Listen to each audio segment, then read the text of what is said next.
Hello, fictional. Welcome to the What If Essay. Today we are gonna see, what if Essay was bored with life part 1. If you end up liking this video, please consider subscribe, so without further ado, let's get into the video. Essay, will you die for me?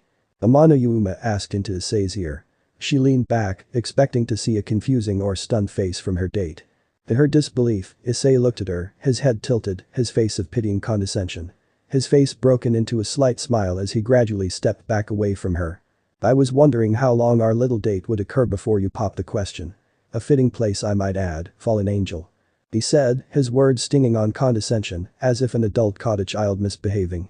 Amano Yuma's face turned into one of sadism, with her face changing to a scantily clad, leather-wearing BDSM angel with black wings. Essay looked on, unimpressed. So, the maggot knows of what I am, no matter, you'll be dead either way. She said, forming a light spear in her hand. Essay simply smiled, a rather unhinged smile. Nice light spear. He whistled as he chanted underneath his breath. Arg. The fallen angel screamed out, breaking the light spear into pieces as she collapsed to the ground. What the fuck did you do to me? She shouted out, her hands and knees were on the ground, shaking. Lanton, it is very versatile in my opinion. Not as great as Anachian though. He remarked, kneeling to raise her chin up with his fingers. Her snarling, rage-filled face contrasted with his perfectly calm face. It's an angel depouring spell, should wear off in a few hours. That'll get us enough time to get to a more private place. Essay said, standing up to give her a taste of his shoe. Not once, not twice, but several times, who knows how many. Essay himself lost count after 8. She'll live, he wasn't worried about that. Rainer probably would have preferred that, to save herself from what he planned for her. After 8 o'clock on a Sunday, most people are gearing up for the Monday ahead. Students busy with the homework they neglected over the weekend, salarymen getting their brief relaxation in preparation for an 80-plus work week. Followed by excessive amounts of shitty karaoke and only slightly better alcohol. All in all, most normal people would be getting ready for the night and some much-needed sleep. Not Issei Hyoudou though, he is just getting started with his night. In a warehouse just outside of the city, Issei was humming a song, the same song that was playing on the speakers. This warehouse, a former manufacturing plant, was his second home. Or yet better phrased, one of his second homes. Now, just how does a high schooler afford this building? Issei was wealthy and money wasn't an issue to say the least. After a certain incident that Issei may or may not have caused, he needed to get food on the table at home. God knows it wouldn't have been Issei's mother, who had a mental breakdown after the death of her husband, as she is in a padded white room in a mental institution a few hours north of Kuo. It was a good system that Issei liked. He was left to his own devices, and his mother gets a paid supply of meds as part of her confinement. As for how he was about to afford this building, let's just say dead beings don't generally need their belongings anymore. The music suddenly stopped, causing Issei to glance ever so slightly from his latest victim. After a brief pause, the music came again, playing classical music. Issei glanced back at his victim, blood covering her once beautiful face. Her arms have numerous cuts and pokes in them, blood mixing with whatever various of substances Issei injected her with. The fallen angel was chained up to a wooden table, with shackles on her hands, legs, and throat. There were esoteric sigils on the floor under her, the ceiling above her, and on all of the walls. Issei is very thorough, always double-checking the sigil work to make sure there are no breaks in the sigil. Issei examined the scalpel, noting the blood on it. He looked down at his blood-stained white scrubs, his gloved hands, and then at the scalpel again. Putting the scalpel near his mouth, he licked some of the blood off the blade. His tongue tasted the blood, admiring its irony taste as the tongue cleaned the blade.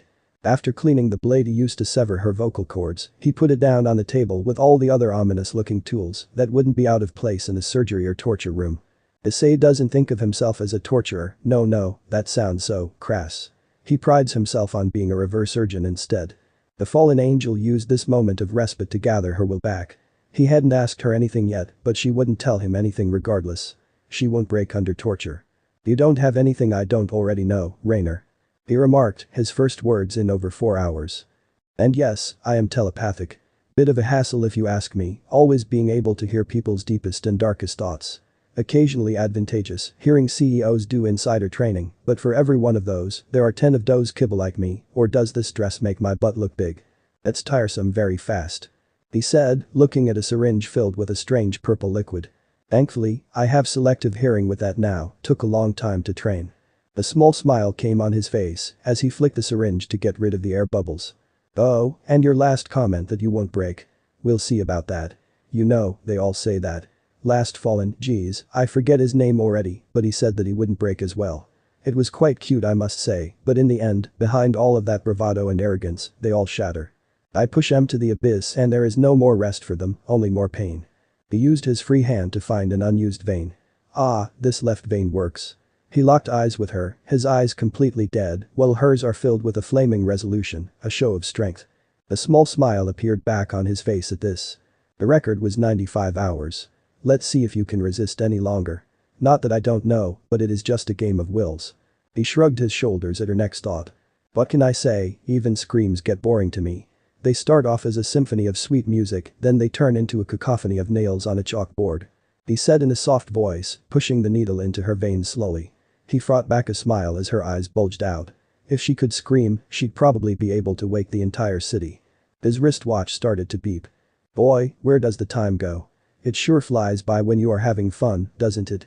He turned his back away from the woman who was in agony as he rolled over an IV. Sticking the needle to her arm, he yawned. You know, I never did get to properly thank you for this date. He said, taking off his bloody scrubs and gloves. Rainer, I hope we can have as much fun as we did next time. His alarm clock woke him up exactly at 6:30 in the morning. He opened his eyes, staring at the ceiling of his room. His room was utterly plain, save for a bed and a desk with a computer on it. If one just saw the room, they would assume the previous occupant was about to move. This was the room Issei had in this warehouse, a place that he could go to sleep when his activities got too late. They were all the same, the rooms, in all of Issei's properties. As were the kitchens and the bathrooms. Issei walked down the stairs, his backpack slung over his shoulder. After taking a shower, he put on his school uniform and ventured off to make breakfast.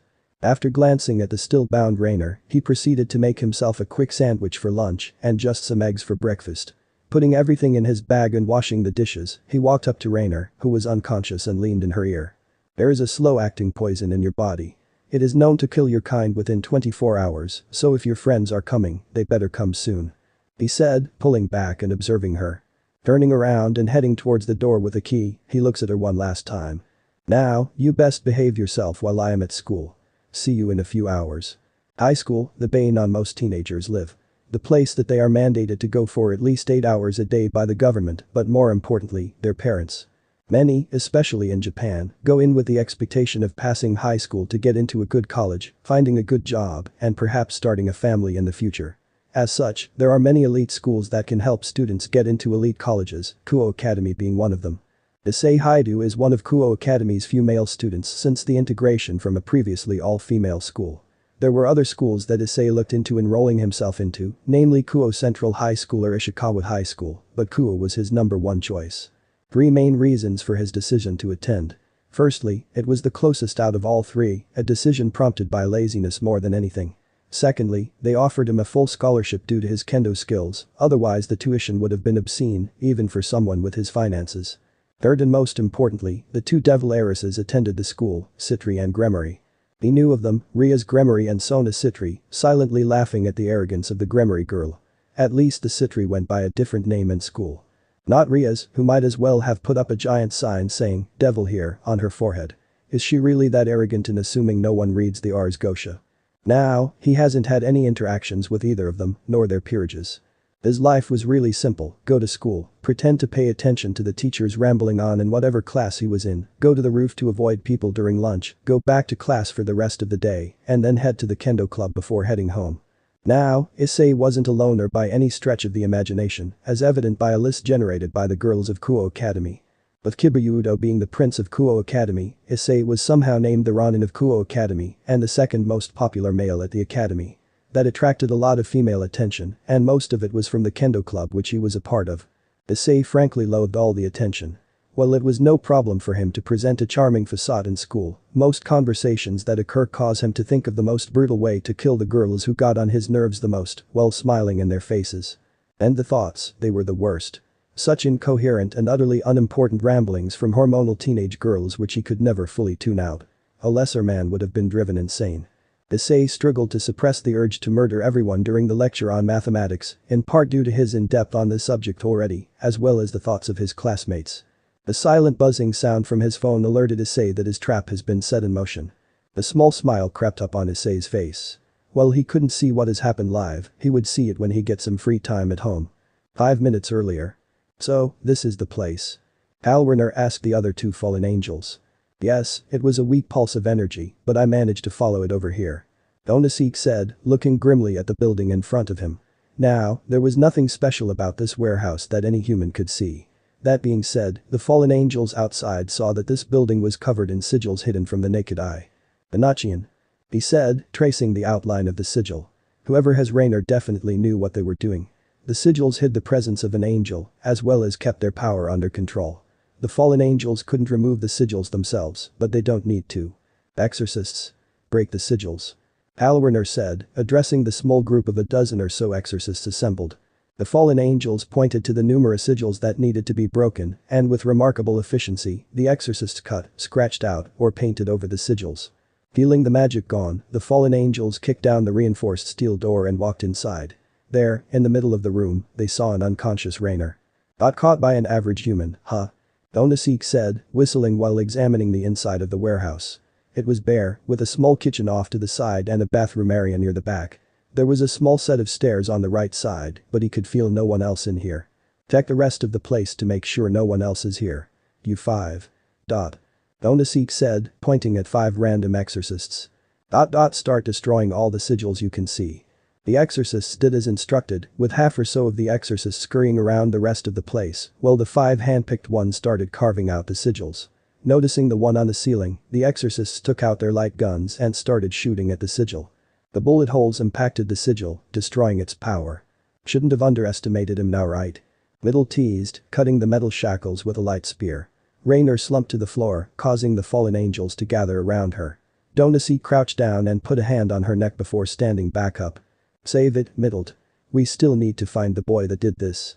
Alwerner said, licking her lips at the thought of getting her hands on the boy who did this to a comrade. A few miles away, Issei suddenly had the urge to lick his lips as well. His lips weren't going dry now, were they? He licked his lips and went back to pretending to listen to his teacher. We've swept the entire building, there is no one else here.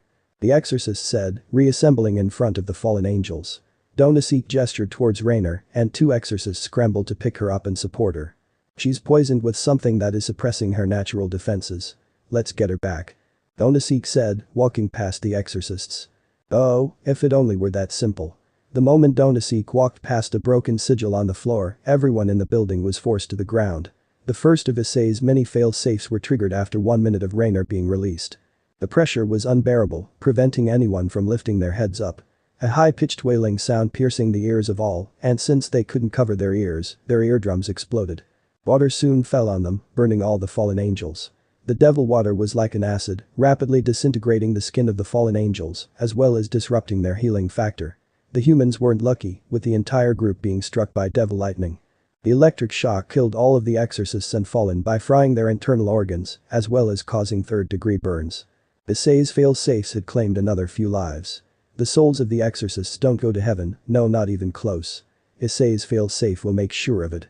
Issei stood across from Caddis, a bokken in her hand. Issei had a calm expression on his face, his brown eyes hidden with the rest of his face underneath his protective mask.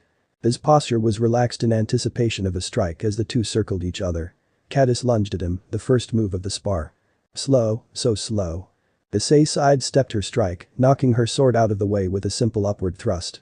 Recovering his from action, Caddis tried a simple sideways slash, to which Issei countered by ducking under her arc and landing an upward slash, sliding up from her chest protector to her mask.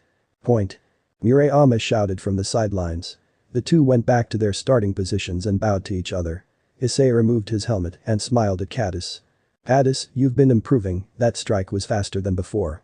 He noticed the reddening of her cheeks from his compliment, quietly sickening him. Such petty hormones and the lack of control over them. Thanks Issei, but I still can't catch up to you. She said, recovering from her early blush.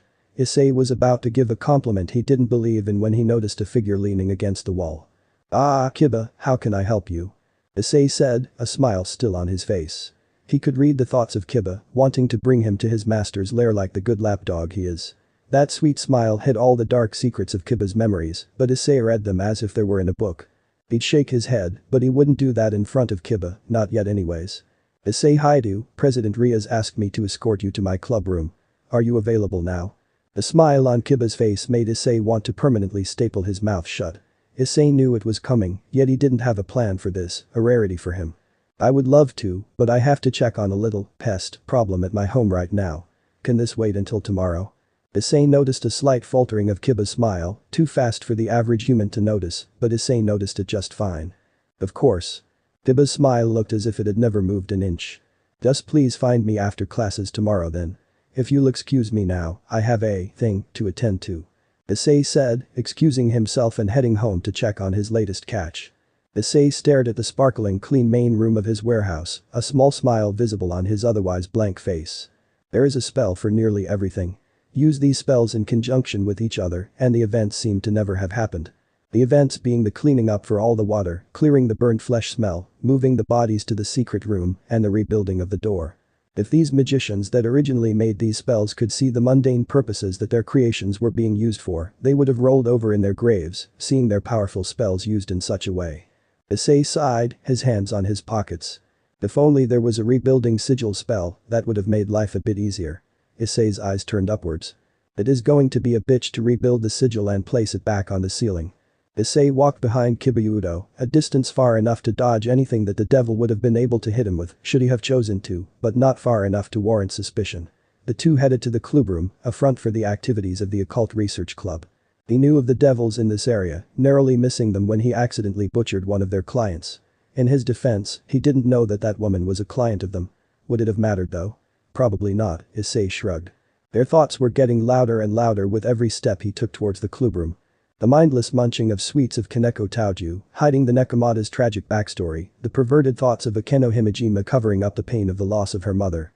She definitely has some unresolved issues regarding her abandonment by her father and her identity crisis, or as Issei would call it, daddy issues. And the king herself. Ria's gremmerie. The sensation of the steamy shower she took masked her brain, eager to get Issei in her peerage to beat Riser Phoenix. He knew of how she thought the meeting was going to go and simply smirked. Such greed, only to be torn down from its pedestal. Seriously, these devils need better mental security. Now, he was a pretty good mind reader if you got him to admit it, but this was just pathetic. And Riser Phoenix, the third son of the famous Phoenix clan. He knew of them, their supposed immortality and their tears, but he never saw one in person. He'd made a mental note for later, as who knows how this information could play a part in his future plans. The door opened, Kiba leading Issei into the room. The smirk on Issei's face was replaced by a kind, relatively neutral smile, a smile perfected over the course of several years as he saw Sauna Shitori, student council president, there as well. That explained the other presence that he felt, at least one had the sense of mental security. His eyes darted at each piece of the expensive furniture, then at Akeno and Kaneko, before turning around to see Kiba. Is that a shower running? Issei already knew the answer to that, but it would be suspicious if he knew what that sound was out loud. Stating the obvious can be a great benefit if used sparingly. Yes, President Riaz is taking a shower right now and will be out in a few minutes. Tea. Akeno offered. Issei noticed the scent of the tea, but didn't say anything. Yes please. Issei smiled as Akeno poured tea into cup. His guard was up in case his tea was poisoned, which he doubted. Just a first impression, they wouldn't be hostile right off the bat, and poisoning his tea would have definitely warranted death of all of them. Issei took a seat, noting the positions of each of the devils in the room. Kiba was to his back, and Issei wasn't sure if he could outrun a knight, even in his state. Kaneko was to his left, munching on baked goods. He could handle himself in a fight and he had the weapons at his disposal. The big thing would be getting as much distance as he could from her if needed. Akeno was the magical user of the group, the least of his concerns. Issei knew that Riaz would be next to Akeno as the king, and her family's famed power of destruction would be most troublesome. While he was sure that he could take it, there was no need to take the risk if he didn't need to. Sounda was the real threat here. He could feel her magical power, and her sharp gaze made him deem her a threat. Citri, water-based magic. He'd heard rumors of their talent with that type of magic, but he is confident that he could counter any water-based magic with its natural enemy, fire. There was the door he came through, as well as several windows to Akeno, Sauna, and maybe Ria's back. If things went south, he could rush Akeno and hold her hostage. He'd use her as a human shield, then circle towards the door with her in front of her to deter attacks. Drag her along as he made his way to the exit, and then push her towards them as he ran. Plan B would be using her as a hostage, but making his way to the windows, pushing her towards her friends, while he jumped out the windows and made a break for it. There was also the risk of fighting all of them at once. The extent of Sounda's magic and Ria's with her power of destruction being a complete unknown to him. Maybe he should take her hostage instead. That in itself brought a new set of complications, which Issei worked to plan out. Issei noticed the silencing of the water and prepared himself to meet Ria's. He thought of all possibilities of what she might ask him, even though he had a pretty good idea. The conversations played out mentally as Ria's played her little spiel on introductions before asking him a question. Ria sat next to Sauna, with Akeno standing to the left of both of them. "So, I understand that you've had a date yesterday." Expected first question. Now, how to approach? The fool, the soldier, or the sage? The soldier it is. He could progress below and above his intelligence with his responses and no one would suspect a thing. Go with a fool and they expect the fool, not a shift to a sage. Same with the other way and both would bring too much suspicion on him. The middle way it is then. Yes, I went on a date with Amano Yuma. It was a pretty tame date if I say so myself. One confirmed question and one potential question out of the way. What happened at the end of the date if you don't mind me asking? Expected again from Rias. He felt Sauna's gaze just peering at him, but no attempt at a mental assault. Well, it was really strange. True, if he was human. Yeah, she grew like black wings. Like angel wings. He internally smirked at the small twitch in Akeno's demeanor. He saw Rias was about to say something, but his mind had another reaction. To play the fool once more couldn't hurt. Yeah. I have no idea how she did it. It was a moving cosplay costume. She fucking flew. There was also this little light spear thing. It just popped out of thin air. Issei exaggerated, flapping his arms like wings. The worried look on the three devils' faces made him chuckle internally, with his exterior face being one of a fool. And then what happened? Rias asked, her hand on her chin while still staring at Issei. I heard a weird language and then she was on the ground. It was like someone was shooting an anime or something. Issei said, an absurdly large smile on his face. Rias rose her eyebrows and looked at Sauna. Issei read the mental conversation between the two. Issei, what you saw was real. Rias said. Issei tilted his head, a questioning look on his face. So, she was like a fallen angel. Rias and Akeno had shocked looks on their faces with Issei's statement. Sauna simply held her neutral look. Yes, how do you know? Rias asked. Well, I believe in God. He noticed the slight expression of pain of all of the devils in the room. If he and his angels exist, why not fallen angels and devils? Issei shrugged his shoulders. Conversation was going exactly as planned. Wow, you know about the supernatural already? Rias asked him a surprised yet skeptical voice. Crap, he should have played dumber. He felt a slight focusing of magical power coming from Sauna. It should be fine, he reinforced himself enough to not reveal anything important. Where is it? Thought he wasn't expecting anything from Sauna. And he had no idea what she meant by that. Also, what was up with the chilly voice? Please explain, I'm not sure what you by that. That should be enough to keep that off his case. Sauna made her glare even more intense than usual. Most students would have cowered in a corner under such scrutiny, but Issei wasn't like most students as he maintained a calm facade. Issei, where is your soul? Crap, spoke too soon. 11 years ago. Stop it, Hiroshi. Sachiko Hyoudou pleaded. The woman held back Hiroshi Hyoudu's arm. Ignoring the fetal position, bawling 5-year-old in the corner, he turned his red bloodshot eyes at his wife. His labored breathing pushed the alcohol in his breath onto his hysterical wife. Slap. The woman tumbled to the ground, her eyes in shock at the slap. I'm not going to raise my son to be a bedwetter. No, we don't raise girls in this house. Issei, fucking get up. He barked at his son. Issei remained curled up in the corner, not wanting to get another one of his father's belt whips. Hiroshi's face turned into a cruel one as he dropped the belt on the floor. Oh, you don't think you should listen to me? Who pays for everything you own, you ungrateful brat? Hiroshi said, kicking the young boy in the stomach. With tears in his eyes and reeling from the pain, Issei looked at the crying form of his mother on the other side of the room. His head spun as he felt the force of a shoe on his face. That'll teach you twice to not listen to me when I'm talking to you. Issei's mind went black after that. 9 years ago. The library. A quiet place for studying, a great place to find novels of foreign lands translated into Japanese. For Issei Hyoudou though, it is a sanctuary. A place to escape the abuse of his father and the neglect of his mother. Books, the young 7-year-old was fascinated with books. All kinds of books, math books, history books, but most of all, monster books. Western books of angels killing demons, including that book that his friend recommended. He scratched his head as he struggled to remember what the name was. Babel, Bibble, Bubble. Ah. Bible. The stories of people being trapped with lions, curses among people who insult you, plagues on humanity, all excited the young boy for some reason. Once he finished the Bible, his thirst for knowledge only greatly increased. He had to know more. He stared up at the clock, knowing it was almost time to go home. 5:49. Issei put on his jacket and backpack as quickly as he could and rushed out the door. He knew that if he was even 1 minute past 6 o'clock, his father would have a teaching game with him. A few minutes later, a librarian walked over and saw the book on the desk, the page of a monster visible. Looking around to see no one else in the library, she closed the book and mindlessly put the book on the cart.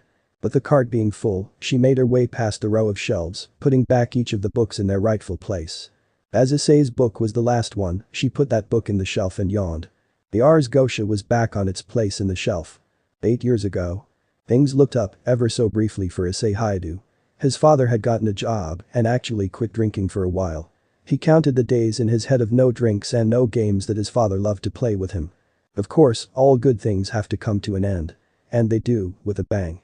Or more accurately said, several bangs, swearing, and a punch to his mother's face. And then, fucking Kanehara has the nerve to rub that shit in my face. We all know that the only reason he was promoted because he was the boss's bitch, her lapdog. His father took a large gulp of the cheap 1-liter Russian vodka that he bought on sale from the market. Well, he managed to last 10 days sober, that was a week longer than all other times. And what do I come home to? A bitch who can't make me a proper dinner and another bitch who thinks it's funny to light crap on fire. He said, glaring at the cowering boy. In Issei's defense, it wasn't actually that funny to light that cat's tail on fire. It was more of the cat screaming and hissing out in panic after it realized that it was on fire that was the best. His father stumbled a bit, putting a hand on the wall to support himself. He pulled Issei roughly by the shirt, lifting the 8-year-old boy off the ground. Hiroshi's bloodshot eyes drilled into Issei's crying ones. Issei. His father took another gulp of the vodka. The alcohol in his breath made the boy recoil.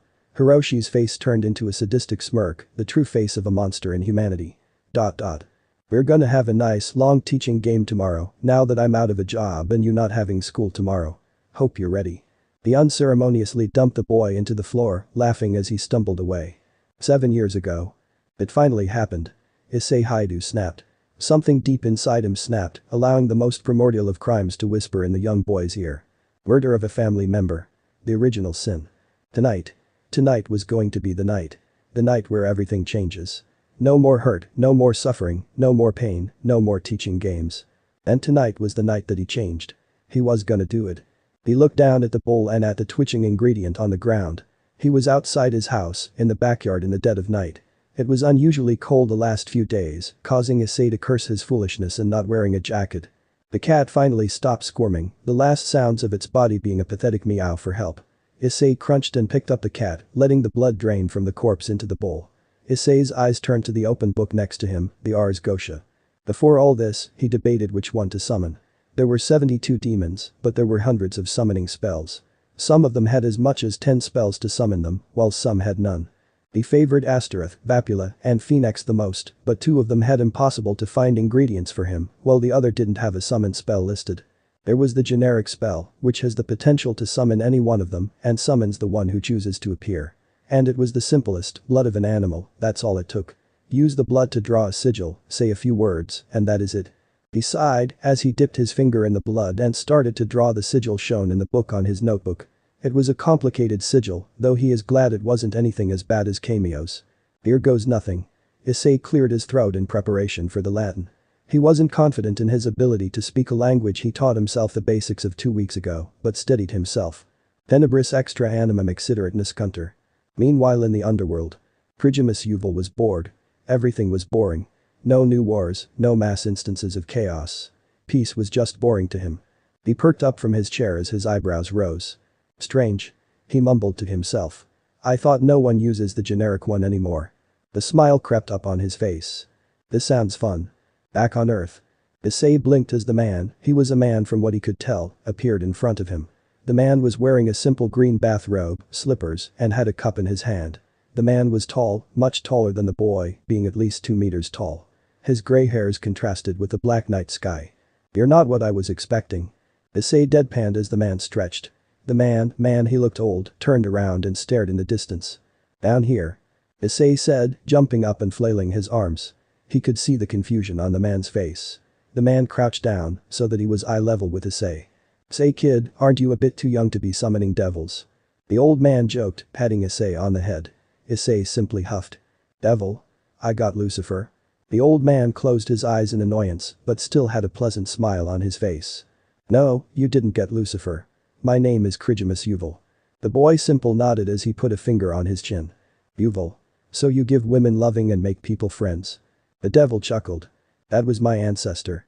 His eyes rested on the bowl and then the book. Wow. He whistled. I didn't think that people still did things the old-fashioned way. And a young boy to say. Anyways, what can I do for you? Issei simply pulled out a piece of paper from his pocket, handing it over to the devil. The devil squinted his eyes at the piece of paper, a big smile appearing on his face. Boy, you got yourself a deal. Issei collapsed to his knees after being touched in the head by Hyoudou's index finger. He clutched his head, the veins in his hands throbbing repeatedly. He could see numbers that he couldn't count to, hear languages that he didn't even know existed, know things that would blow his teacher's collective minds. Power flowed through every fiber of his body, causing the boy to heat up. Yet, it felt like something was draining from him at the same time. The feeling was euphoric, yet draining. Issei stood back up, looking at the grinning devil with a passive face. How do you feel? I don't anything anymore. I'm soulless now. The boy said plainly as he held out his palm. A small flame materialized and burned above his hand. Issei looked at it, no emotion visible. All this power, this knowledge. He continued, having the flame be put out by a small cloud which rained down water. Would you like a show? The boy said, turning around and heading inside. The devil, confused, followed him. The two made their way upstairs in the dark. Issei navigated with his newly given powers, while the devil used his innate power to see in the dark. Issei stopped in front of his parents' shut bedroom door, looking at his right hand. He balled it into a fist and punched the door, sending it flying off its hinge and to the wall. What the fuck? Issei's father awoke, laying upright in his bed. What's happened? Issei's mother mumbled, jolting out of bed at the sudden noise. Issei, what's going on? She asked, seeing the devil behind her son. Issei, get away from him. She yelled out. Issei maintained a passive look as he held out his palm at his father, his head slightly tilted. Who the hell? Issei's father started to choke as the boy looked on. Goodbye, father. But those words, Hiroshi Hyoudou burst into flames. We couldn't find anyone left in the house, sir. A random firefighter said to a person Issei suspected was the boss. Their entire house was up in fire, with firefighters struggling to contain the blaze. Issei's mother was hysterically crying in an ambulance as the two Hyoudou's eyes connected. Issei simply looked at his grieving mother and then at the burning wreck.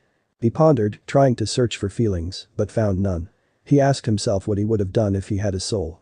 A small smile formed on his face. Oh, my soul. It's a long story about that. Issei said, his voice lowering. While he said this aloud, he was thinking of ways that he could salvage the situation. His mind raced as he thought of numerous paths that would lead him to a satisfactory conclusion. Say, how much do you know about my past? He asked, his voice breaking. Emotions, very distant to him now, but he knew enough about them to accurately fake them in his opinion. I've read your file. Your father died in a house fire. Graduated elementary school early and moved to America before returning to Japan to attend here. Sounda said, though it sounded more like a question when it came to the house fire. Good, it was going the way Issei wanted to steer the conversation towards anyways. It was a house fire, but it was no accident. I summoned one of you devils. Issei's voice sounded like one of empty brevity. The devils rose their eyebrows in surprise. You know that we are devils? Riaz asked. Issei simply nodded as he told his story. Not the full version of course, just the one he wanted them to know of. His eyes started to redden up for tears that were about to come. My father. Issei started to choke up. He wasn't a good man. The things he did to us. Issei started to shake, while he clenched his fists and looked down. A smile appeared on his face as he heard the thoughts of pity from the devils. He looked back up, the tears filling his eyes. I couldn't take it anymore, I just couldn't. The beatings, the teaching games I couldn't. Issei's voice was raspy. I was always fascinated with mythology. Issei remarked, staring at the devils in front of him. The Ars Gotia. The devil's eyebrows rose again. It was the ancient book on demonology, so hearing a human know of it was surprising. It was true, was it not? He continued. Sounda's face softened as he looked at Riaz and then him. It was written a long time ago, we aren't the devils that are written in there. But overall it is true. Sounda said as Issei chuckled. Yes, I kind of figured that out as I don't see a crown or a camel anywhere. Issei said, rearing his head towards Riaz. Said girl reddened her cheeks as a result. Anyways, I needed to try something. Something that would get him to stop. Issei bit his lip. So I summoned one. Gave me powers in exchange for a soul. You could say I became a magician that night.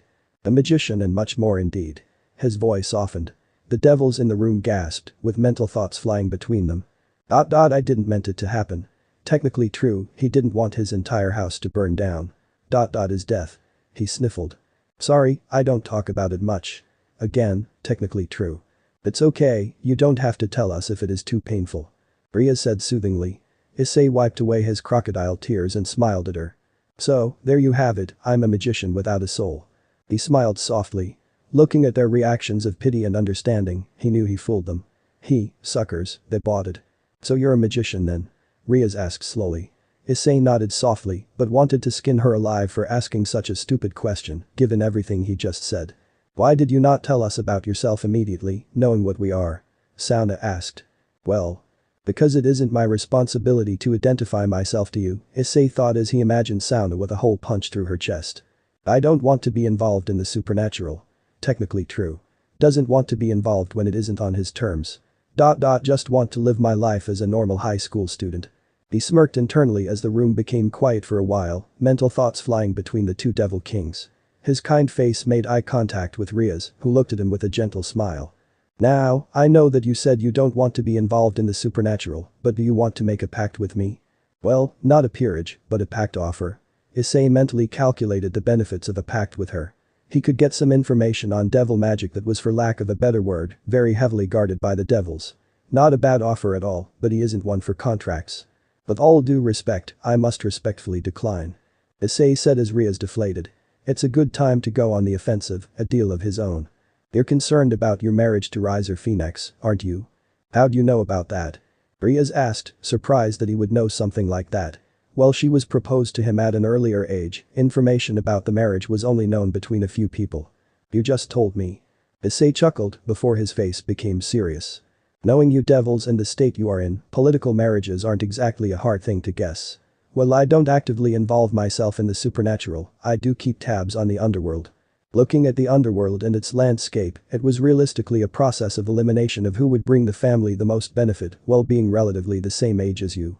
He held up 5 fingers.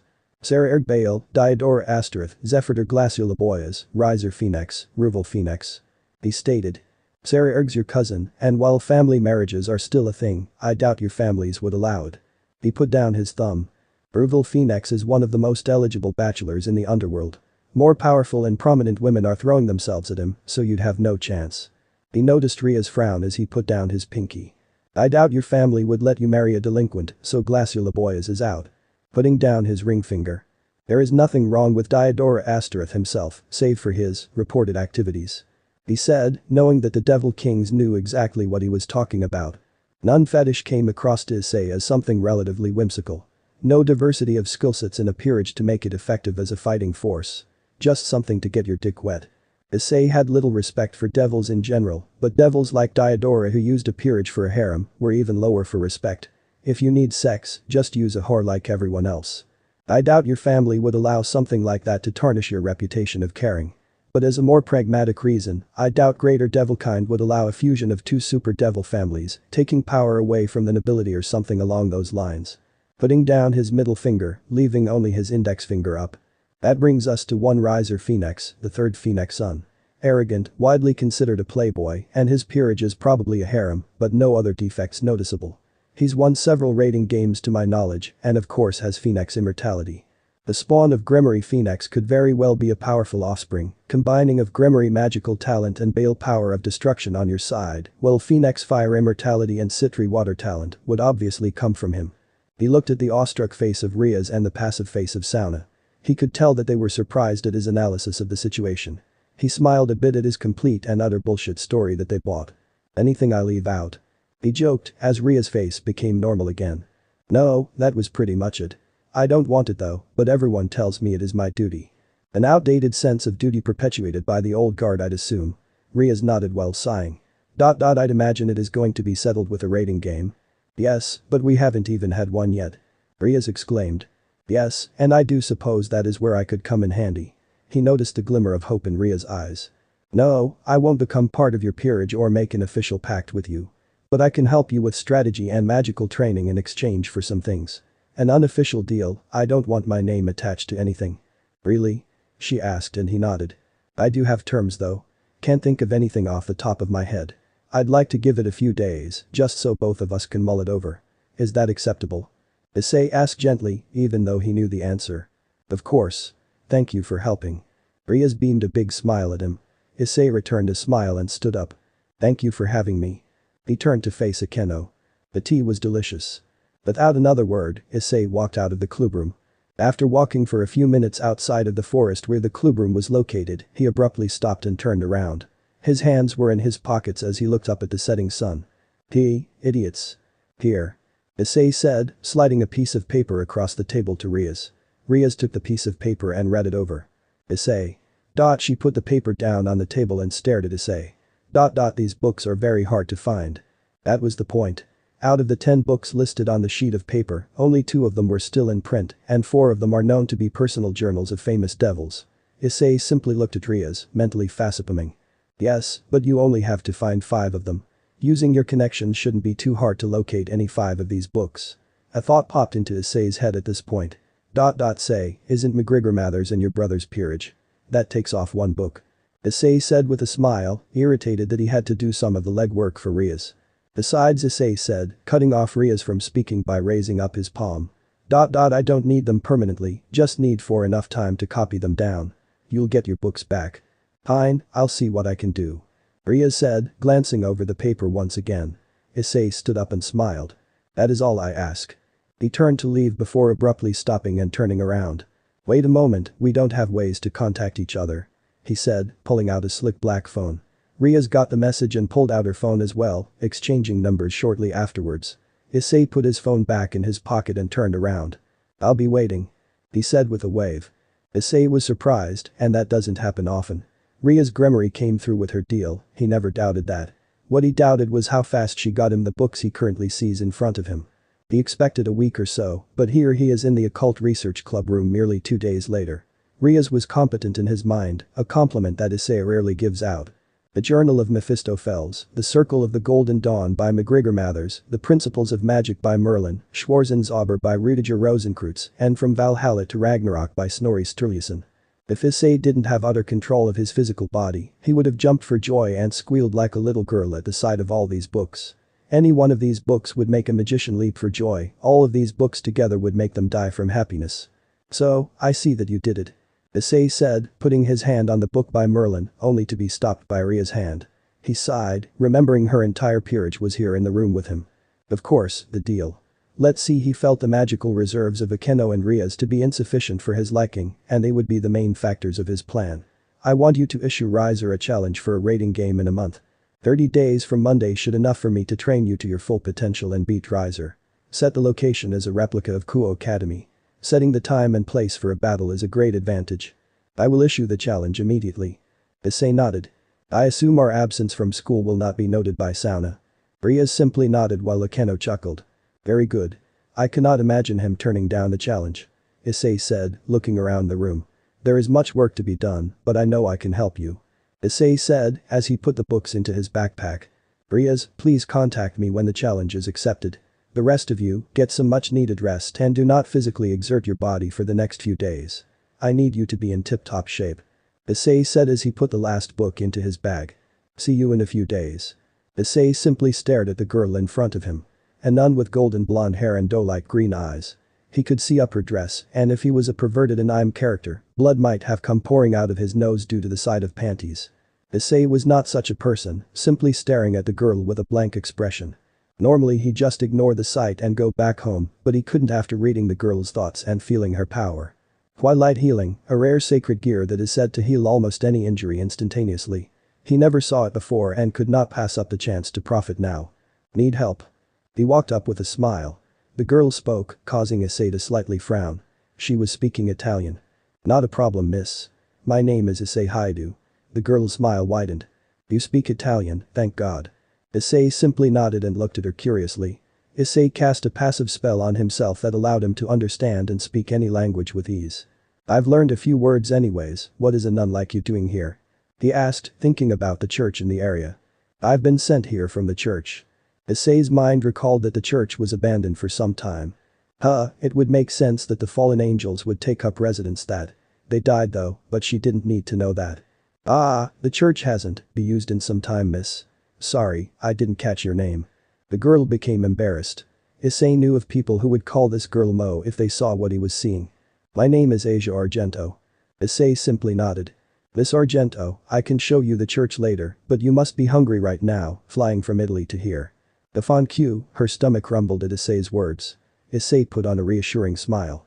Come on, let's go to my home. I can make you something to eat. Thank you for your kindness. Issei smiled brightly and began to walk. Issei's home, the only one of many houses Issei owns, that actually looks like a house. A nondescript 2-story house nestled in a quiet neighborhood, the only words to describe it would be plain. It hides in well, which is why Issei brought it in the first place. It was in the location of his old home and has the same design. Pictures of Issei from around the world lined up the walls, giving it a semblance of being lived in by someone. True that Issei visits this place, maybe 4 or 5 times a month, which is why it is utterly clean. The television was on in the other room, with the channel being on the racing channel. With the Japanese commentary in the background, the nun couldn't understand anything except fast cars going around a track. Issei himself was in the kitchen, cooking up something for the nun and himself. Well, he didn't need to eat, it would be suspicious if he didn't eat, so he made himself a meal. Food doesn't taste like anything to him anymore, a product of being soulless. He tasted the individual particles that made up the food, noting their bitterness or sweetness, but that ultimately does nothing for him, with no emotion coming from him. The chicken was boiled in a pot next to the scrambled eggs. Rice was in a cooker off to the side, next to the neatly cut vegetables. The miso soup was finished and poured into 2 bowls, a red bowl and a white bowl. Glancing around to make sure that the nun didn't see, Issei poured in liquid from a bottle labeled solution alpha to the red bowl. Stirring it to ensure it was dissolved evenly, moved both bowls to the table. After a few minutes, the chicken was finally finished and moved to the table where everything else was. Miss Argento, it is time to eat. Issei called out as the nun got up off the couch and sat at the table. Issei sat down across from her, looking at her with a condescending smile on his face as she prayed. When she opened her eyes at the end of the prayer, the condescending smile was replaced by a neutral smile. Issei looked at the nun, who began eating. Issei himself looked down at his food and began eating, tasting the particles of the food. The food simply passes through as it normally would, and the energy from it would be stored. Not that he needed though. Issei watched as the nun began sipping the soup, glancing over at the bitten pieces of chicken and vegetables over the rice. The nun yawned as Issei stood up. The nun slumped over, her face resting on the food. Sweet dreams. Moving the unconscious nun to the hidden basement, he placed her in a glass capsule that she stood up in. He looked around, seeing the other unconscious victims he put in his basement. In this pristine white room, rows and rows of capsules were seen, some of which contained human bodies. Each with a purpose for Issei, whether it be of the making of holy water or blood transfusion experiments of vampires, Issei pretty much had a collection. A rather whimsical thing if you ask Issei himself, he would label this place his zoo. Walking out of his zoo, he pulled out his black phone and wrote a message to Ria's Gremory. Ria's. I have a little item that might interest you. This item can fit perfectly well into your peerage, should you obtain it. I'm having a little auction over this item in 5 hours. Do not tell anyone of this, not your peerage, not Sauna, not your brother. Simply reply yes or no if interested. Issei didn't have to wait very long as Ria's replied with a yes. Very well, I shall text you the coordinates 10 minutes before start time. See you there. Putting his black phone away, he walked to his room and kneeled down. Sliding his hand underneath the nightstand, he pulled out a white phone and powered it on. After turning it on, Issei went to the contacts, which there were only 2 of. Making the phone call a 3-way call, Issei placed the call on speaker and set the phone on the table. After several dialtons, 2 voices answered. Hello, Issei. A male voice answered. Issei, why don't you call me more often? A woman asked in a sing-song voice. Issei simply closed his eyes before opening them back up. Cow, Wolberga. There's going to be an auction for the Twilight Healing Sacred Gear user in 5 hours at the usual location. See you there. End of the part 1 here. So that's it for today's video guys, before you go just like the video and share it with your friends. Bye.